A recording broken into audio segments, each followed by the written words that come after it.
Assalamualaikum warahmatullahi wabarakatuh. Apa kabar guru-guru hebat senusantara? Alhamdulillah, kita bisa berjumpa kembali dalam program pendidikan guru penggerak. Kali ini saya akan menayangkan tugas modul 3.1.A.9, koneksi antar materi pengambilan keputusan sebagai pemimpin pembelajaran.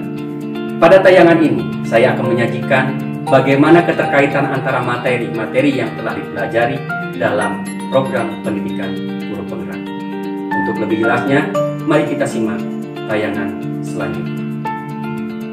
Pendidikan, menurut Ki Hajar Dewantara, adalah proses menuntun segala kekuatan yang ada pada anak-anak, agar mereka sebagai manusia dan anggota masyarakat dapat mencapai keselamatan dan kebahagiaan yang setinggi-tinggi. Dalam proses menuntun, kita tidak bisa melakukan sekali waktu, melainkan harus secara kontinu. Selain itu juga, sumber tuntunan ini tidak terpaku pada satu sumber saja, namun bisa juga diambil dari berbagai sumber yang tentunya harus memiliki nilai dan hasil praktik baik, seperti nilai agama, pendidikan, moral, budaya. Nilai-nilai tersebut harus saling bertautan antara lingkungan keluarga, masyarakat, maupun sekolah. Sebagai pendidik, kita harus mampu menjadi pamor, yaitu menuntun mereka apabila dihadapkan pada suatu dilema, baik dilema etika maupun rujukan moral.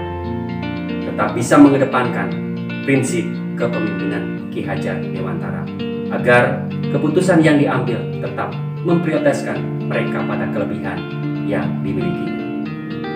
Filosofi Triloka Pendidikan Ki Hajar Dewantara, yaitu Tingar Sosung Kulodo, Ing Madia Mangungkarsa, dan Tutpuri Handayani, harus tertanam dalam diri seorang guru dalam melaksanakan praktik baik bagi peserta. Setiap anak itu unik dan beragam. Oleh sebab itu, dalam proses tuntunan, kita harus mampu menuntun mereka sesuai kodrat. Salah satu caranya adalah dengan menerapkan pembelajaran berdiferensiasi. Hal ini dapat memberikan ruang untuk menyelaraskan dengan konsep merdeka belajar dan filosofi Ki Hajar Dewantara. Kita yang berperan sebagai fasilitator dan motivator harus mampu menciptakan pembelajaran yang dapat memfasilitasi segala perbedaan pada murid. Kita harus mampu berkolaborasi dengan seluruh warga sekolah untuk menggali segala informasi tentang murid.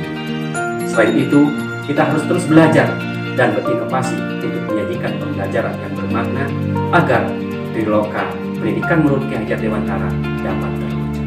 Eksistensi seorang guru tidak terlepas dari nilai yang tertanam dalam diri, apalagi menjadi seorang guru penggerak yang menjadi pemimpin pembelajaran dan harus mampu mentransferkan ilmu dan praktik baiknya kepada orang lain. Dalam melaksanakan aksinya, guru harus tangguh, tidak mudah putus asa, semangat, dan mampu menyelesaikan berbagai persoalan atau dilema yang dihadapi. Nilai mandiri, reflektif, kolaboratif, inovatif, dan berpihak pada murid harus menjadi karakter dan muncul dalam proses pendidikan dan pengajaran. Selain nilai diri yang harus ada pada seorang guru, ada beberapa nilai yang berpengaruh dalam pembentukan sebuah karakter. Karena karakter tumbuh dan berkembang melalui kebiasaan atau perilaku, kemudian menjadi pola pikir dan akan lahir nilai-nilai.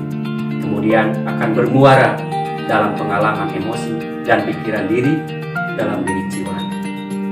Ada nilai-nilai lain yang tumbuh di sekolah yang harus dikembangkan, yaitu yang pertama, nilai budaya berkaitan dengan pemikiran, kebiasaan, dan hasil karya cipta manusia. Yang kedua, nilai moral berkaitan dengan perbuatan baik dan buruk yang menjadi dasar. Yang ketiga, nilai agama berkaitan dengan ketentuan-ketentuan yang telah ditetapkan Allah. Dan yang keempat adalah nilai sosial yang berkaitan dengan cara manusia dalam meraih kemenangan. Dari keempat nilai tersebut menjadi acuan dalam bertindak, baik dalam melakukan suatu perbuatan atau menyelesaikan suatu permasalahan. Kadang-kadang kita dihadapkan pada dilema dalam memutuskan suatu hal, baik itu dilema etika ataupun rujukan moral. Dilema etika adalah suatu situasi yang terjadi ketika seseorang harus memilih antara dua pilihan, di mana kedua pilihan tersebut secara moral benar tetapi bertentangan. Sedangkan rujukan moral adalah suatu situasi yang terjadi ketika seseorang membuat keputusan antara benar dan salah. Menurut Lukianti dan kawan-kawan di dalam buku Etika Pendidikan pada halaman 43, etika terkait dengan karsa karena manusia memiliki kesadaran moral. Akal dan moral adalah dua dimensi manusia yang saling berkaitan. Nah, dari kutipan tersebut bisa disimpulkan bahwa karsa merupakan suatu unsur yang tidak terpisahkan dari perilaku manusia. Karena karsa ini berhubungan dengan nilai-nilai atau prinsip-prinsip yang dianut oleh seseorang. Disadari atau tidak, nilai-nilai atau prinsip-prinsip inilah yang mendasari pemikiran seorang dalam mengambil suatu keputusan yang mengandung unsur dilema etika. Etika tentunya bersifat relatif dan bergantung pada kondisi dan situasi, dan tidak ada aturan baku yang berlaku. Dalam mengambil sebuah keputusan yang harus dilakukan oleh seorang pemimpin pembelajaran, yang pertama dilakukan adalah mengidentifikasi masalah tersebut, apakah termasuk dalam kategori bujukan moral atau dilema etika.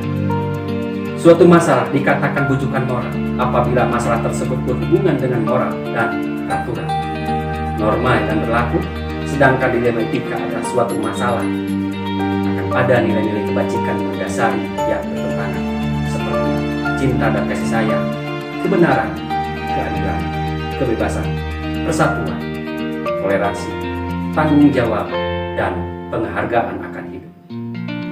Agar keputusan yang diambil dapat bermanfaat dan diterima oleh semua pihak, maka pengambilan dan pengujian keputusan sebagai pemimpin pembelajaran harus kita terapkan. Dari hal tersebut, penerapan 9 prinsip itu. Yang pertama, menentukan paradigma situasi masalah sesuai dengan kenyataan yang terbagi ke dalam individu lawan masyarakat, rasa keadilan lawan rasa kasihan, kebenaran lawan kesetiaan, dan jangka pendek lawan jangka panjang. Yang kedua, memahami prinsip pengambilan keputusan yang terdiri dari 3, yaitu berpikir berbasis akhir, berpikir berbasis peraturan, dan berpikir berbasis rasa peduli. Yang ketiga, menentukan nilai-nilai yang bertentangan. Yang keempat, siapa yang terlibat dan fakta-fakta yang relevan dalam situasi nyata. Masalah pengujian benar atau salah melalui uji legal, uji regulasi, uji intuisi, uji halaman depan koran, dan uji panutan. Yang kelima, pengujian paradigma benar dan benar, yaitu ada 2 alternatif pengambilan keputusan yang sama-sama benar tetapi berbeda. Yang keenam, menentukan salah satu prinsip pengambilan keputusan, yaitu berpikir berbasis hasil akhir, atau berpikir berbasis peraturan, dan berpikir berbasis rasa peduli. Yang ketujuh, melakukan opsi investigasi trilema, yaitu berupa penyelesaian kreatif dan tidak terpikir sebelumnya yang muncul di tengah-tengah kebingungan untuk berkompromi dengan situasi atau masalah yang terjadi. Yang kedelapan, membuat keputusan, yaitu pengambilan keputusan dari dilema etika atas konsekuensi memilih salah satu dari 2 keputusan yang benar berdasarkan analisis pengujian keputusan, dan menetapkan pilihan dari kasus rujukan moral pada 2 keputusan dengan memilih keputusan benar dan tidak memilih keputusan yang salah. Dan yang terakhir, 9, melakukan tinjauan hasil keputusan dari memahami kasus, melakukan proses 9 langkah pengambilan dan pengujian keputusan. Dalam proses pengambilan keputusan yang bertanggung jawab, diperlukan kompetensi kesadaran, pengelolaan diri, kesadaran sosial, dan keterampilan berhubungan sosial. Diharapkan proses pengambilan keputusan dapat dilakukan dengan kesadaran penuh, sadar dengan berbagai pilihan dan konsekuensi yang ada. Pengambilan keputusan yang tepat akan berpengaruh dengan terciptanya lingkungan yang positif, kondusif, aman, dan nyaman. Dengan demikian akan berpengaruh bagi peserta didik dalam proses pembelajaran. Namun, pada situasi tertentu, seringkali kita dihadapkan pada dilema untuk mengambil sebuah keputusan. Misalnya, lingkungan yang kurang mendukung, bertentangan dengan peraturan, dan bagaimana meyakinkan orang lain bahwa keputusan yang diambil sudah tepat. Perbedaan cara pandang, serta adanya opsi benar lawan benar, atau sama-sama benar, atau juga benar lawan salah. Proses pengambilan keputusan membutuhkan keberanian dan kepercayaan diri untuk menghadapi konsekuensi dan implikasi dari keputusan yang kita ambil. karena tidak ada keputusan yang bisa sepenuhnya mengakomodir seluruh kepentingan para pemangku kepentingan. Untuk membuat keputusan berbasis etika, diperlukan kesamaan visi, budaya, dan nilai-nilai yang dianggap penting dalam sebuah institusi, sehingga prinsip-prinsip dasar menjadi acuan akan lebih jelas. Berdasarkan paparan tersebut, dapat disimpulkan bahwa pengambilan keputusan sebagai pemimpin pembelajaran dengan modul-modul yang telah dipelajari sebelumnya merupakan suatu hal yang tidak dapat terpisahkan. Untuk mencapai kemerdekaan dalam belajar pada murid, Ki Hajar Dewantara dalam menuntun segala proses dan kodrat atau potensi anak untuk mencapai sebuah keselamatan dan kebahagiaan belajar, baik untuk dirinya sendiri, sekolah, maupun masyarakat. Selain itu, proses pembelajaran yang dilakukan harus mampu melihat kebutuhan belajar pada anak, serta mengelola potensi sosial emosional yang mengambil sebuah keputusan sebagai pemimpin pembelajaran. Pendekatan coaching juga merupakan salah satu pendekatan yang membantu guru dan peserta didik dalam mencari solusi atas masalah sendiri, dan hal ini yang merupakan salah satu cara guru mengetahui permasalahan yang dialami oleh peserta didik lewat pertanyaan-pertanyaan saat coaching dilaksanakan. Guru penggerak juga harus mengetahui permasalahan yang dialami oleh rekan sejawat dalam proses pembelajaran, dan coaching dapat menemukan jawaban atas setiap pertanyaan untuk menemukan solusi. Maka terciptalah budaya positif pada lingkungan belajar di sekolah dan komunitas praktisi. Para pendidik mampu membuat keputusan sebagai pemimpin pembelajaran merupakan cita-cita guru masa depan, dan proses pengambilan keputusan berdasarkan dilema etika. Itulah rangkuman dari modul ke modul sampai pada modul pengambilan keputusan sebagai pemimpin pembelajaran. Mudah-mudahan dapat bermanfaat. Sekian. Wassalamualaikum warahmatullahi wabarakatuh.